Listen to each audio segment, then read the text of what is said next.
안녕하세요. 커피앤톡입니다. 오늘도 와주셔서 감사드리고요. 바로 사연 읽어보겠습니다. 주는 것 없이 미운 사람, 누구에게나 한 명쯤은 있다는 말이 있지요. 솔직히 말하면 저에게는 그런 사람이 없을 줄로만 여겼어요. 사실 저는 태어나길 예민한 기질을 타고 태어났지요. 때문에 저는 어린 시절부터 얼른 빨리 어른이 되고 싶은 마음이 컸어요. 사는 게 퍽퍽한 것도 있었지만 기실 그 시절은 누구나 먹고 살기는 힘들었을 테니까요. 제가 빨리 철들고 성숙해지길 바랐던 것은 현자처럼 너그럽고 관대한 마음가짐을 배우고 싶어서였어요. 그리고 그런 저의 바람은 이 긴 세월을 보내는 동안 어느 정도는 원칙처럼 지켜질 수 있었어요. 바로 그 사람을 제가 만나기 전까지는 말이에요. 그 사람들이 저의 인생에 등장한 이후 평범하게만 굴러갔던 시골 촌부의 삶이 어지간한 드라마는 저리 가라 할 정도로 무시무시해졌으니까요. 제가 어렵게 인터넷을 배워 늘 찾아듣기만 하던 사연의 주인공이 될 줄은 몰랐어서 조금 두서없더라도 이 노인네의 이야기를 좀 들어주시면 감사하겠습니다. 그 시절에 여느 누가 그랬듯 우리는 참 치열하게 살았어요.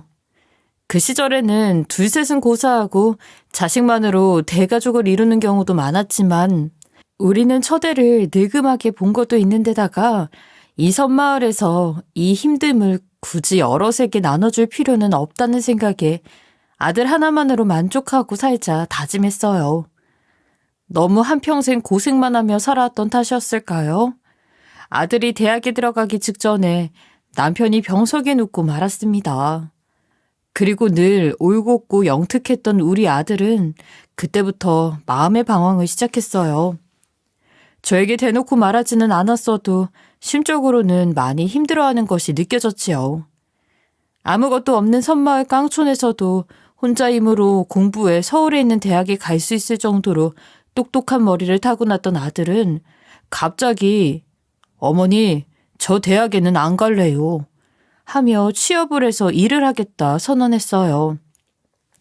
대놓고 말을 하지는 않았지만 아버지의 살 날이 그리 길게 남지 않았다는 것도 아버지가 세상을 떠나고 나면 제가 이 집안의 가장이 되어야 한다는 것도 누가 말해주지 않아도 알았기 때문이겠죠. 애미 역시 늙고 노쇠한 몸에 혼자서는 작은 텃밭 하나도 잘 가꾸지 못할 정도로 힘들어 했으니까요. 아버지가 돌아가시면 제가 그 자리를 대신해야 하잖아요. 걱정 마세요, 어머니. 내가 열심히 살게요. 하고 아들은 제 아버지가 돌아가시기도 전부터 그런 말을 했어요. 아마 스스로에게 다짐하는 것이었을 테지요. 이제 갓 20이 되었을 어린 아들에게 너무나도 큰 짐을 얹어주는 것 같아 저나 남편이나 마지막 순간까지 마음이 시렸어요. 그렇게 새벽같이 배를 타고 등교할 정도로 공부에 열성적이었던 외동아들은 고등학교를 졸업하자마자 큰 결심을 굳힌 듯 곧바로 서울에 올라가 일을 시작했어요. 그 와중에도 한 달에 한 번 짤막한 편지와 함께 현금을 붙여주며 어머니는 내가 고생 않고 사시게 해드릴게요. 하며 아들로서 그리고 가장으로서 역할에 한순간도 소홀하지 않기 위해 이악 물고 사는 게 느껴져 제 마음이 든든하면서도 한편으로는 얼마나 미안하고 안쓰러웠는지 몰라요. 길어야 한 장 남짓한 한 달에 한 번 보내주는 짧은 서신에서 아들이 겪고 있을 인생의 고충이 고스란히 전해지는 듯해서 저 역시 몸이 좋지 않다고 만약 아들이 이리 고생해서 벌어다주는 돈을 앉아서 쓰기만 해서는 안 되겠다는 생각에 할 수 있는 것은 무엇이든 하면서 품앗이라도 하면서 한 푼이라도 더 쌈짓돈을 모아둬야겠다는 생각에 열심히 살았어요. 그렇게 세월은 1년이 2년 되고 다시 2년이 5년 되고 속절없이 흘렀지요. 저는 아들 녀석의 고뇌가 어떠한지 말하지 않아도 알고 있었고 이 좁은 섬에서만 살던 녀석이니 넓고 화려한 세상에 푹 빠질 만도 하다는 생각도 했어요. 실제로 서울에 올라가고 얼마 동안은 편지에 온통 도심 속 화려한 사람들에 관한 이야기로 가득했거든요. 그렇게 아들은 꼬박 5년을 서울에서 이것저것 하고 싶은 일, 해야 할 일, 만나보고 싶었던 다양한 사람들을 두루두루 겪어보고 비로소 고향에 돌아왔어요. 저 역시 아들 녀석이 내가 아무리 아쉬운 소리를 한다 한들 떠날 사람은 언제든 엉덩이가 들썩거리기 마련이니 녀석이 본인 의지로 다시 돌아오고 싶다고 마음을 먹어야만 편한 마음으로 돌아와 다시 떠나지 않고 자리를 잡을 것이라는 걸 알고 있었기에 실수로라도 우는 소리를 하지 않으려 많이 노력했지요. 다시 돌아온 아들은 서울에서 그랬던 것처럼 고향에서도 누구보다도 빠릿하고 성실하게 지냈어요. 가방끈이 길진 않았어도 워낙 영특한 녀석이었기에 무슨 일이든 빨리 배워내는 일머리로 척척해내며 온 동네 사람들의 칭찬을 한 몸에 받았죠. 그렇게 아들 녀석은 이 일 저 일 다 해본 경험을 살려 자신에게는 뱃일이 가장 맞는다고 판단하에 고기잡이 배에서 선원부터 시작해 차근차근 경력을 쌓아 제법 큰 배의 기관사까지 맡게 되었어요. 내가 섬에서 태어나서 그런지 바다 냄새가 그렇게 좋네. 하고 너스레를 떠는 녀석을 보니 우리 아들이 어느새 이렇게 훌쩍 다 자라 어른이 되었구나 하는 생각이 들지 뭐예요. 아들은 뱃일에 진심이었던 모양인지 이런저런 자격증까지 따서 기관사 일을 본격적으로 하기 시작했고 덕분에 저는 때마다 아들이 가져다주는 싱싱한 생선, 이 대한민국 앞바다에서 나는 진미는 다 먹어본 것 같네요. 그렇게만 살았다면 참 좋았을 텐데 하고 지금도 그런 미련한 생각을 하곤 합니다. 참 사람의 마음이라는 게 간사하죠. 정작 그때 당시에는 30을 넘긴 아들이 아직도 여자 소식이 없는 것이 내가 더 조바심을 내면서 섬동네에 여자가 없어 그런가, 뱃일이 너무 바빠 무태서 여자 만날 기회가 없어서 그런가 그런 생각을 하면서 은근슬쩍 아들에게 여자 기별이 없는지 떠보기도 했으니까요. 언제부터였을까요? 아들이 기관사 일에 적응하여 수입도 늘고 여유가 생길 때쯤부터 해서 아들은 서울에 한 번씩 놀러 나가곤 했어요. 배가 항구에 정박을 하면 잠깐 쉬는 시간 동안 꼭 하루나 이틀은 서울에서 묵고 왔지요. 처음에는 서울에서 사귄 친구들이 있으니 거기서 모처럼 친구들을 만나 회포도 풀고 커다란 도시에서 콧바람도 쐬고 하는 것인 줄 알았었는데 지금 생각해보면 그게 다 며느리를 만나러 간 것이 아니었나 합니다. 당시에 저는 아무런 생각도 없었고 그렇게 듬성듬성 서울에 다녀오기를 반복하던 아들이 어느 날 갑자기 인사시켜줄 사람이 있다면서 뜬금없이 웬 세련되어 보이는 서울 깍쟁이 여자를 데려온 것이 며느리와의 첫 만남이었어요. 평생 시골에서만 살아서 그런가 도시 여자들의 당돌한 태도 앞에서는 아무리 산전수전 다 겪으며 잔뼈가 굵은 나라도 당해낼 재간이 없더군요. 며느리는 어른 앞이라고 해서 조금도 주눅들거나 눈치 보거나 하지 않고 자신이 해야 할 말은 그대로 솔직하게 말하더군요. 솔직히 말하면 오빠가 고향으로 내려오기 직전에 사귀는 바람에 거기서 버림받은 느낌이 들었다니까요. 사귄 지 몇 개월도 안 돼서 덜컥 이런 섬마을에 같이 내려오자 하면 어느 여자가 좋다 하나요? 진짜 저희 사귀면서 10번은 더 헤어졌을 거예요. 하루에도 수십 번씩 진짜 내가 이 남자를 계속 만나야 하나? 그런 생각만 했다니까요. 전 진짜 이런 시골, 아니지 그냥 시골도 아니고 섬마을에 와서 사는 건 죽기보다 싫었어요. 솔직히 요즘 세상이 어떤 시대인데 남자 하나 믿고 안락하고 좋은 도시 생활 다 버리고 이런 시골에 와서 살아요? 거기에 둘만 사는 게 아니라 시부모님까지 계신다면 말 다 한 거 아닌가요? 이런 가당찮은 말을 시어머니 될 사람 앞에서 아니 아무리 넓게 생각해도 자기가 사귀고 있는 남자의 어머니 앞에서 하는데도 아들내미는 죄라도 지은 것 마냥 식은땀만 뻘뻘 흘리며 듣고 있더라고요. 아휴, 기가 세서 남자를 잡는 여자들이 있다는 소리를 내 항상 듣고 보면서 살기는 했어도 그렇게 기 잡혀 사는 게 내 아들이 될 거라고는 상상도 못했죠. 그래도 어쩌겠어요. 본인이 좋아 본인이 선택한 여자인 것을요. 남녀 관계는 서로만 아는 것이라 하니 또 어린 나이부터 고생만 하면서 가장 노릇한 아들의 입장에서는 자신이 돌봐야 할 여린 사람보다는 저렇게 혼자서도 제 살 길 잘 찾아 사는 드센 여자가 잘 맞을 수도 있겠다 싶었죠. 아무튼 전 지금도 제가 선택을 잘한 건지 모르겠어요. 그래도 오빠가 좋아서 몇 년을 장거리 연애하면서 살아온 건 사실이니 일단 한번 살아보려고요. 안 되면 뭐 갈라서면 그뿐 아니겠어요? 요즘 시대가 변했으니까. 들었지, 오빠? 나한테 잘해야 해? 아유, 알았어. 그래도 어쨌든 저는 이 먼 데까지 화려한 도시 생활을 하면서 살았을 젊은 처자가 우리 아들 하나만 보고 이 먼 시골 섬마을까지 와주었다 하니 고마운 마음이 먼저 앞섰지요. 이런 적적한 뿐인 시골에서 살아남으려면 사람이 여리고 착하기만 해서는 안 되는 것도 맞으니까요. 그리고 며느리 될 아이가 부당한 대우를 받거나 불편하게 살면서 옛날 사람들하고 참고 버틸 성정도 절대 아닌 것 같고, 저도 괜히 간신히 이루어진 두 남녀 사이에 끼어 눈치 없이 갈라놓는 그런 짓은 하지 말아야겠다는 생각에 절대 둘 사이에 부담 주는 일 없을 테니 알콩달콩 잘 살아보라고 며느리에게 몇 번이나 신신당부를 하고 약속을 했죠. 저는 며느리에게 아무리 가까이 살아도 절대 말도 없이 찾아가거나 자주 연락해 귀찮게 하는 일 없겠다고 약속했고, 며느리는 아무리 그래도 이 비좁은 섬에서는 못 살겠다고 하여 무태 있는 마을에 두 사람의 신혼집을 마련하기로 했습니다. 그렇게 약속대로 두 사람은 무태 있는 항구 근처 마을에 터전을 잡고 신혼생활을 시작했지요.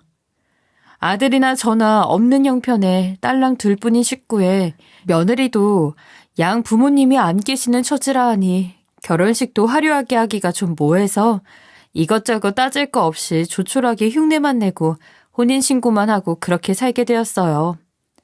그런데 두 사람이 결혼한 지 얼마 되지도 않아서 무태 있는 동네에서 낯뜨거운 소문이 돌기 시작했다는 겁니다. 무태 나갈 일이 거의 없어 저만 까무룩 모르고 있었는데 글쎄 이웃에 사는 강 씨가 하루는 무태 다녀오더니 저에게 그런 소리를 하지 뭐예요. 아유 장씨 할매 며느리 단속 좀 잘해야겠어. 아니 그게 무슨 소리여. 아이 글쎄 그 집 아들내미 배 타러 나갈 때마다 외지에서 남자들 데려와 집에 재운다는 그런 망측한 소문이 돌지 뭐야. 이게 그냥 소문이면 내가 입을 대지도 않겠는데 벌써 그 동네 그 외지 젊은이를 못 봤다는 사람이 없어. 우리 아들은 원양어선처럼 몇 달씩 걸리는 건 아니었어도 한번 배를 타고 나가면 짧게는 2주에서 길게는 한 달 정도 바다 위에 있다가 돌아옵니다. 깊은 바다까지 나가 정박하면서 고기를 잡고 돌아오는 시간까지 고려해야 하니까요. 그런데 글쎄 며느리가 그때마다 서울에서 남자인 친구들을 데리고 와 집에서 같이 술판을 벌이고 집에 재우기까지 한다는 거예요. 저는 그냥 말만 듣고는 믿을 수가 없어서 강 씨에게 무태가는 강씨네 딸네 집에 하루만 재워줄 수 있느냐고 부탁했습니다. 내가 직접 확인을 해야 할 것 같아서요. 강 씨는 오랜 세월 이웃으로 살았던 정이 있고 그 딸 역시 시집가기 전까진 친척처럼 가까이 지냈던지라 흔쾌히 허락을 해주었어요. 아들의 신혼집에서 멀지 않은 강 씨 딸네 집에 하루를 묵는데 아니나 다를까 그날도 새벽까지 동네가 떠나가라 마루에서 술판을 벌이며 노래를 부르고 춤을 추는 며느리를 보고 말았습니다. 강씨 말로는 하루만 묵고 술이 깨면 돌아가는 것 같다 했지만 아무리 그래도 다 큰 성인 남녀가 그것도 남편이 있는 여자가 남편이 집을 비운 사이에 외간 남자들을 불러다 저리 밤을 새우며 노는 것이 솔직히 신경 쓰였죠. 그러나 이런 말을 하면 이마저도 간섭이다. 시대에 뒤떨어진다며 기겁할 며느리의 모습이 안 봐도 눈에 선해져 저는 아무 말도 하지 못했어요. 다만 이 사실을 우리 아들은 알고 있을까, 뭐 그런 걱정만 조금 했지요. 다음날 아침 저는 짐짓 아무것도 모르는 척, 아무렇지도 않은 척 며느리의 신혼집에 찾아갔어요. 아, 어머니! 말도 없이 찾아오지 않기로 해놓고서는 왜 이러세요? 불편하게! 간밤의 숙취로 개슴츠레한 낯이라고는 남자들과 밖으로 나온 며느리는 대번에 저에게 이렇게 면박을 주었지요. 아니, 나는 그냥 이웃집 강씨 딸내 볼 일이 있어서 찾아왔다. 이른 아침에 전화하기도 좀 그래서. 아이고, 어제 술이라도 마신겨? 내가 북엇국이라도 해주고 갈까? 아휴, 참. 다음부턴 이러지 마세요, 어머니. 그렇게 저는 아무렇지도 않은 것처럼 며느리와 그 친구들이 먹을 해장국가스 해다 주고 갔어요. 그래, 이 좁은 동네에 보는 눈이 몇 갠데 저리 당당하게 술판을 벌이고 노는 것을 보면 별다른 뜻 없이 시골살이가 퍽퍽하고 답답해 도시에서 진짜 친구들을 데리고 오는가 보다 했지요. 그렇게 불안불안하던 어느 날이었습니다. 저는 몇 달 동안 도통 두 사람 다 소식이 없어 혼자 좌불안석이었어요.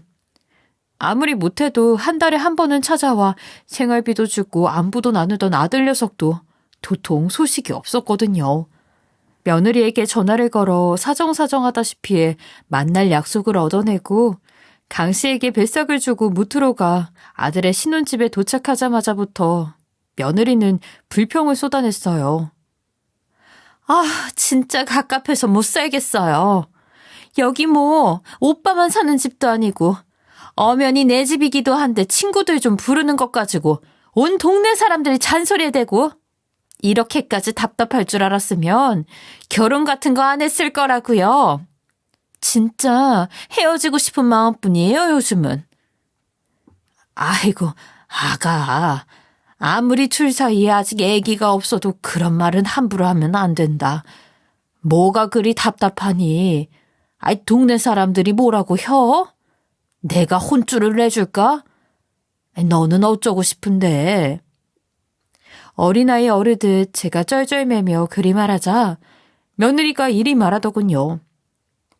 근처에 따로 집을 얻어서 친구들 좀 마음대로 부르고 놀았으면 좋겠어요. 아니, 그도 그럴 게 오빠는 한 달에 겨우 길어야 일주일을 여기서 지내고 전 솔직히 혼자 사는 거나 다름없다고요. 아, 시골에 남자 하나 믿고 덜렁 온 것도 모자라 남편이 뱃사람이라니. 외롭고 쓸쓸한 제 마음을 어머니가 아세요? 아유, 내가 왜 몰라. 아니, 내가 너보다 더 젊었을 적 저기 섬마을에 시집 왔을 때도 똑같은 생각을 했지. 저는 그렇게 말하면서도 집을 따로 얻는 것은 네 남편과 잘 상의해서 결정하라고 다독였어요. 이렇게 풋풋하고 세련된 도시처녀를 이런 깡촌에와 살게 한 것 자체가 평생 갚아야 할 빚이라고 저나 아들이나 그리 생각했지요. 저 역시도 평생을 섬에 갇혀 살았지만 며느리의 말대로 요즘 세상이 어디 그런 세상인가요? 그리고 일주일도 안 되어서 외진 산기슭 쪽에 집을 하나 얻었다는 말을 들었습니다. 아들과 통화를 하다 우연히 그 이야기가 나와 듣게 되었는데 친구들을 불러 편히 놀 곳이 필요하다 해놓고 정작 집은 슈퍼 하나가 없는 으슥한 산길 초입에다 얻었다는 것이 영 신경 쓰였지요. 거기는 진짜 풀과 흙길 말고는 아무것도 없는 곳이었거든요. 미심쩍었던 저는 며느리를 바꿔달라고 해서 통화를 했어요. 아예 아가, 거기는 슈퍼도 없는디. 과자 한 봉지 사기 힘들 것인디. 아, 그치만 마을 쪽은 동네 어른들 눈치가 너무 보여서 마음대로 놀지를 못한다고요.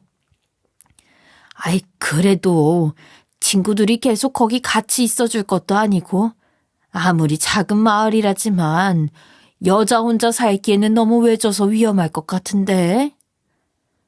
아, 참 어머니가 이러시니까 제가 더 답답한 거예요. 동네 사람들 다 저랑 오빠, 어머니를 알잖아요. 전에 제가 친구들 불러다 술 마신 것도 누구한테 고자질 들어서 하시는 거 아니냐고요. 전 진짜 온 동네 어른들이 다 시어머니 같고 시아버지 같고 그런 상태란 말이에요. 모르시겠어요? 저도 숨 좀 쉬고 살자고요. 그렇게 빽빽 소리를 지르는데 제가 거기서 뭐하라 더 말했다가는 두뇌외 부부싸움으로까지 번질 것 같아서 그래, 제 남편이 괜찮다고 허락을 했는데 내가 무슨 권한으로 자꾸 말을 얹어 하는 마음이 들어서 저도 더 이상 뭐하라 말하지 못했어요. 그리고 얼마 뒤 며느리가 새로 얻은 집이 하도 낡고 더럽다고 우는 소리를 해서 제가 집도 치워줄 겸 해서 무트로 올라가게 되었지요. 그리고 그날은 저번에 본 적 있었던 며느리의 친구들도 오는 날이었어요. 요즘은 그걸 남자 사람 친구라고 한다지요. 시어미가 있는데도 당당히 데려올 정도면 정말 아무 사이도 아닌 친구일 뿐이구나 하는 마음도 들었어요. 그때는 워낙 정신도 없고 세 사람 모두 숙취에 허덕이고 있었던지라 저도 급하게 북엇국만 해주고 간다고 눈치를 못 챘었는데 우리 아들도 체격으로는 어디 가서 뒤처지지 않는 편인데 두 남자는 유독 기골이 장대한 그런 사내들이었어요. 그냥 키가 크고 그런 것이 아니라 우락부락한 그런 남성들 있잖아요. 두 사내가 그런 느낌이었죠. 아무튼 이런 시골에서는 흔히 볼 수 없는 남정네들이라 자꾸만 눈이 가더라고요. 거기다 찜찜한 것도 하나 있었어요. 집도 치워줄 겸 기왕 놀러와서 만나게 된 것 며느리를 믿고 며느리를 보러 온 사람들인데 또 시어미 된 입장에서 그냥 맨입으로 보내면 안 되겠다는 생각에 장에서 이것저것 큰맘 먹고 사와다가 한 상 푸짐하게 차려주려고 준비하면서 그냥 흘러가는 소리로 그런데 우리 며느리하고는 언제부터 친구였던 거요? 아주 오래 알고 지냈나 보네. 하고 묻는 말에 두 사내가 제대로 대답을 못하더라고요.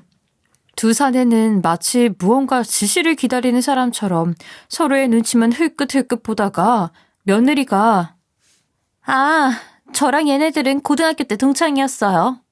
서울 살 때 동네가 가까운 곳에서 오래 살다 보니 졸업 후에도 자주 만나게 돼서 하고 먼저 운을 띄우고 나서야 꼭두각시처럼 고개를 주걱거리며 맞장구나 치더라고요. 그런 후에도 제가 세 사람의 관계나 어린 시절 이야기 같은 걸 물을라 치면 두 사내는 계속해서 며느리 눈치만 살피기 바빴어요. 그리고 그날 밤 저는 아들의 신혼집으로 발길을 옮겼습니다. 사실 아들은 그날이 배 타러 가는 날이었고 며느리가 친구들을 데리고 새 집에 가 있는 바람에 아들이 무태서의 마지막 밤을 홀로 보내야 했거든요. 몇 년 만에 아들과 짧은 대화를 나누며 회포를 풀고 저는 손님방에서 쪽잠을 자고 아들보다 먼저 일찍 일어나 집에서 가져온 김치며 새로운 따끈한 음식들을 아들의 품에 안기고 배웅했어요. 바다 위에서라도 허투루 먹지 말고, 응? 선원들하고 같이 챙겨 먹어. 다른 건 몰라도 김치는 애미가 해준 게 최고지. 아유, 어머니, 연세도 있으신데 이제 이런 고생 하지 마시라니까. 아이 아들 걱정 애미가 안 하면 누가 해. 어여가. 선원들 기다리겠다. 응? 그렇게 배에 음식을 싣는 것까지 따라 나가 꼼꼼히 살피고 배웅 인사를 마친 저는 어차피 며느리도 새 집에서 안 내려올 것 같으니 어제 아침부터 잠도 제대로 못 자고 하루를 꼬박 일한 피곤한 몸을 좀 뉘었다 가려고 했지요. 그리고 아들이 누웠던 이부자리를 치우다가 저도 모르게 까무룩 잠깐 잠이 들었던 것 같아요. 그런데 잠결에 몸이 위로 붕 하고 들리더니 흔들흔들하고 움직이지 뭐예요? 꼭 누가 자는 저를 들러엎고 옮기는 것 같았어요. 비몽사몽한 와중에 저는 그냥 꿈이겠거니 하고 그냥 다시 잠들어 버렸어요. 제가 다시 정신을 차린 것은 딱딱하고 차가운 바닥에 내동댕이 쳐진 순간이었어요. 마치 순간이동을 해온 것처럼 번쩍 눈을 뜨니 낯선 방이었습니다. 이게 무슨 영문인지 몰라 멍청하게 눈만 끔뻑이고 있으니 어제 제가 며느리 친구라고 상다리가 부러져라 힘들게 진수성찬 차려먹인 그 장정놈들이 창고 같은 철문에 잘못살가 잘 드는지 확인하는 듯 자기들끼리 두렁거리고 있었어요. 퍼뜩 놀라 주변을 둘러보니 아예 창문에까지 사슬이 층층 감아둔 것이 처음부터 사람을 가두기 위해 만든 방이라는 것을 직감했죠. 놈들은 그렇게 이게 무슨 짓이냐고 소리쳐 묻는 저의 말에는 대답도 않고 문을 잠그고 나가버렸어요. 곰곰이 생각해보며 비좁게나마 보이는 창문 틈을 바라보니 여긴 다름이 아니라 며느리가 얻은 새 집이었어요. 그렇습니다.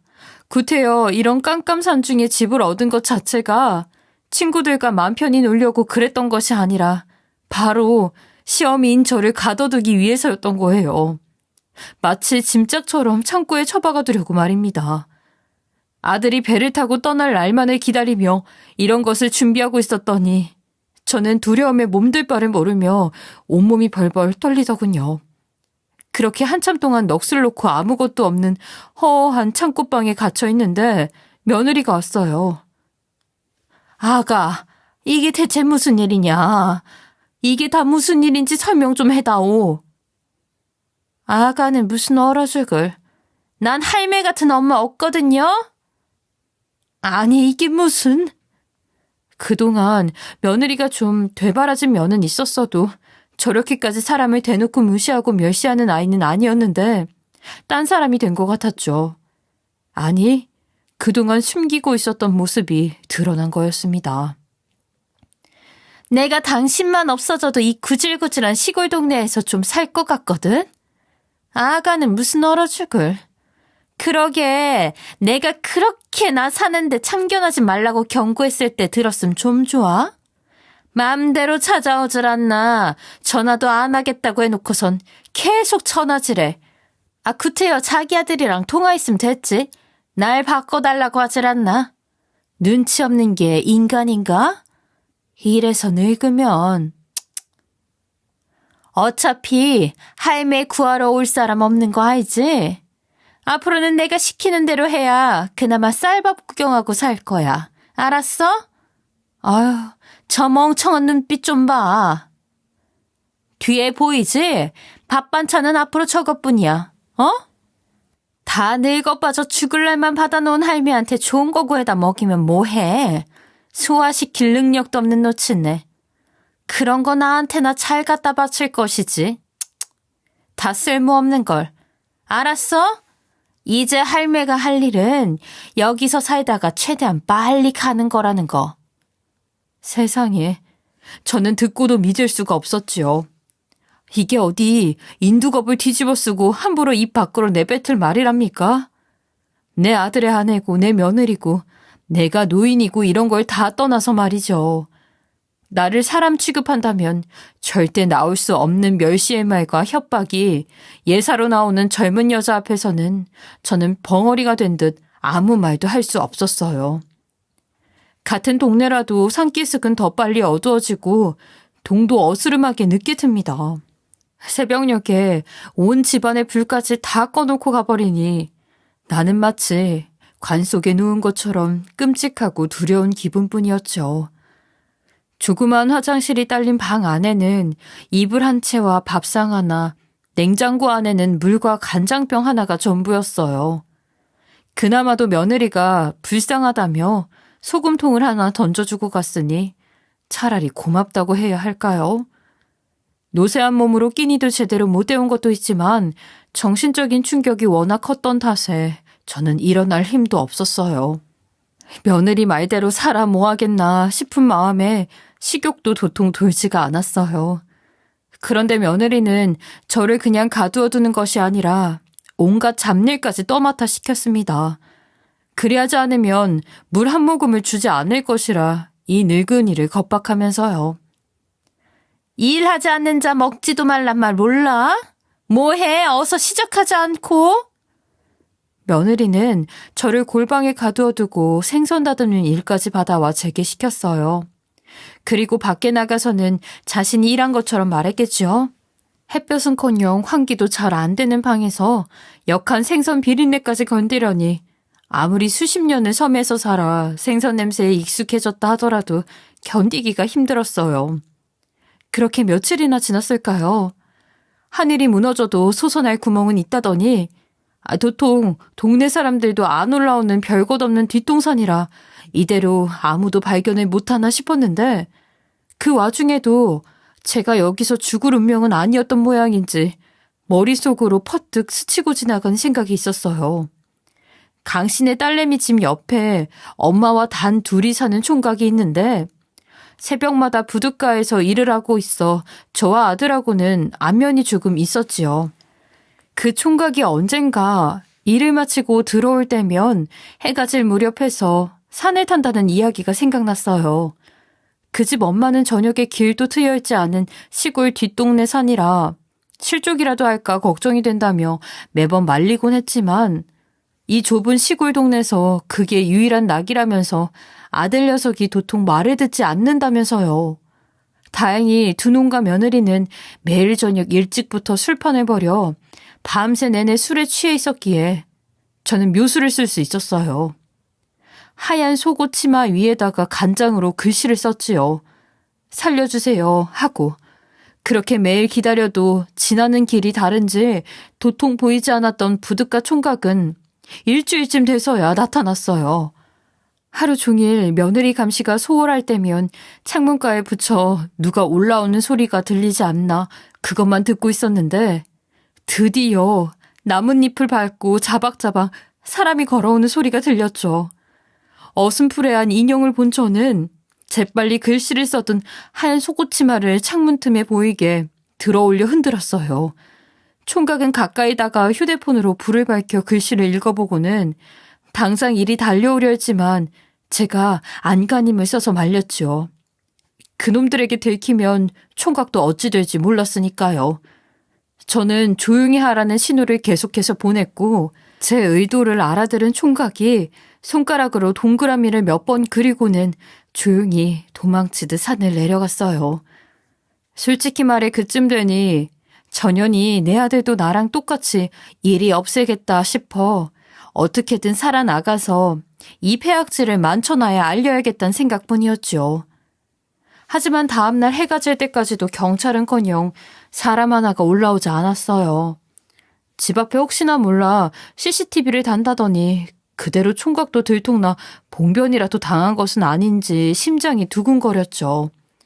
그러나 며느리는 별말 없이 여느 때와 같이 생선 다듬는 일과 쌀밥을 조금 던져주러 왔어요. 동네 사람들한테는 좋은 곳에 여행 보내드린 걸로 해놨으니까 도망칠 생각일랑 하지도 않는 게 좋을 거예요. 어차피 여기 올라오는 사람도 아무도 없으니까.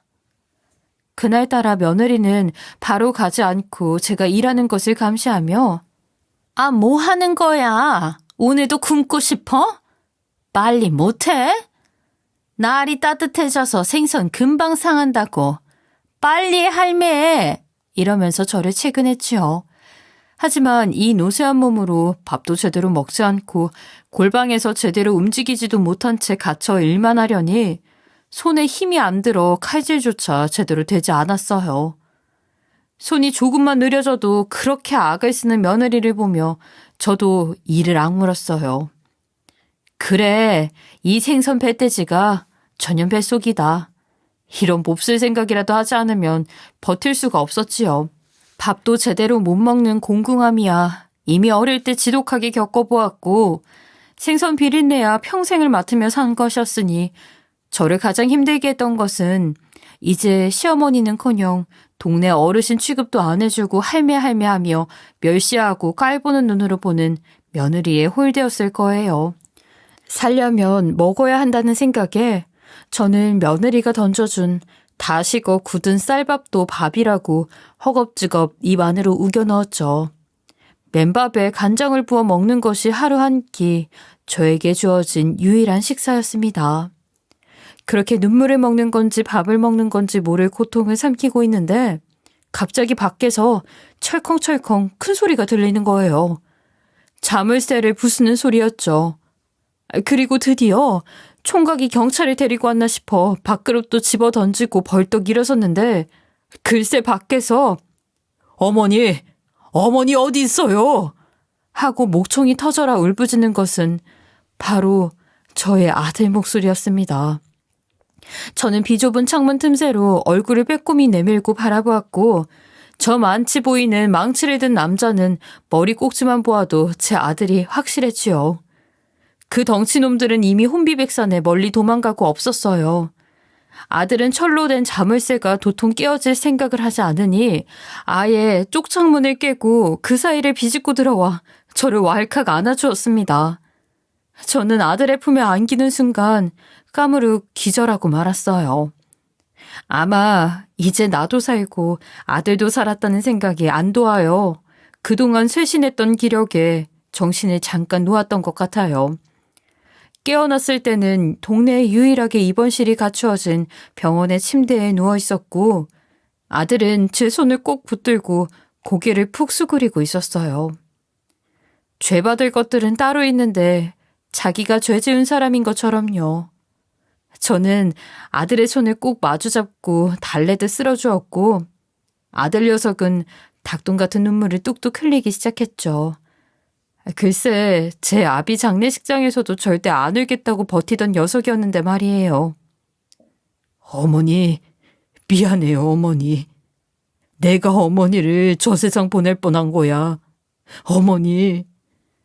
이러면서 계속 엄마만 찾아대는데 어찌나 가슴이 미어지던지요. 아이고 아가, 울지 말어. 너까지 이리 슬퍼하면 이 애미매미 찢어지잖아. 그 시간에서는 시간 개념도 확실치 않아 정확하지 않았는데 다행히 며느리에게 그리 갇혀 있었던 것은 고작해야 열흘 남짓이었다고 합니다. 아들은 경찰에 이대로 넘기는 것은 너무나도 억울하다고 솜방망이 처벌이라도 내려지면 평생 가슴을 찢으면서 살 것이 분명해 분이 풀리지 않았다면서 제가 치료를 받고 있는 며칠 동안 그것들이 저를 가두었던 골방에 새 연놈을 똑같이 가두어 놓고 굶겼다 합니다. 사정을 알게 된 온 동네 사람들이 이 작것들이 도망가지 못하도록 돌아가면서 보초를 서주었고 특히나 저를 처음 발견했던 총각은 제 어미가 당한 일처럼 분통을 터뜨리며 적극적으로 감시를 해주었어요. 물론 사람이 이리 하면 안 된다는 것을 압니다. 어찌되었든 이런 짓거리는 예나 지금이나 나라법에 어긋나는 거니까요. 하지만 경찰에서도 오죽하면 그랬겠나 싶기도 하고 동네 사람 전부를 처벌할 수 없으니 묻고 넘어가 주기로 하였고 3일째 되던 날 비로소 꺼내주면서 그동안 모아두었던 증거와 함께 경찰에 함께 출두해 범인들은 경찰에 체포될 수 있었고 길지 않은 재판 끝에 실형을 내릴 수 있었습니다.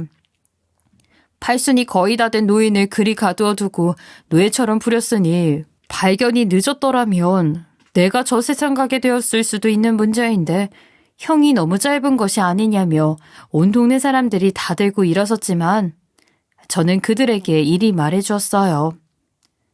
사람을 미워하는 게 얼마나 내 속을 갉아먹는디. 원래 때린 놈이 발 뻗고 자고 맞은 놈이 분해서 잠도 못 이루고 병에 걸리는 거요. 우리가 그렇게 살면 지는 거니 싹 잊어버리고 행복하게 살아야 이기는 거지. 솔직히 말하면 아직도 며느리와 비슷한 이름, 비슷한 생김새를 가진 젊은 여자만 봐도 가슴이 선뚝선뚝 놀라 자빠질 것 같곤 합니다. 아마 제가 눈 감는 그 순간까지 잊지 못하는 믿고 증오스러운 사람이 되겠죠. 하지만 역시 저는 눈 감는 그날까지 내가 그녀를 이리도 미워하고 있음을 누구에게도 고백하지 못할 거예요. 내가 그리 말하면 듣는 사람들은 또 얼마나 가슴이 아프고 또 얼마나 한이 될까요? 그러니 나라도 웃으며 아무렇지 않은 척 살아야겠죠. 그것들은 지금 저의 사건으로 재판을 받고 형기를 채우다가 다른 범죄의 피해자가 드러나 또 재판을 받는다고 해요. 아마 이번에는 가중처벌되어 더 오래 살 것이라고 합니다. 무슨 사건인지는 자세히 듣지 않았어요. 들어봐야 또 내가 당한 고통과 수모가 생각날 뿐이니까요. 이 사연을 보내는 것을 끝으로 저는 정말 털어버리려고 합니다. 언젠간 훗날에 어쩌면 그리 멀지 않은 제 마지막 날이 오면 그때는 그랬노라고 피식 웃으며 넘길 수 있었으면 좋겠네요. 저의 긴 이야기 들어주셔서 감사합니다. 지금까지 커피앤톡이었습니다. 오늘도 끝까지 함께 해주셔서 감사하고요. 다음 영상으로 또 찾아뵙겠습니다.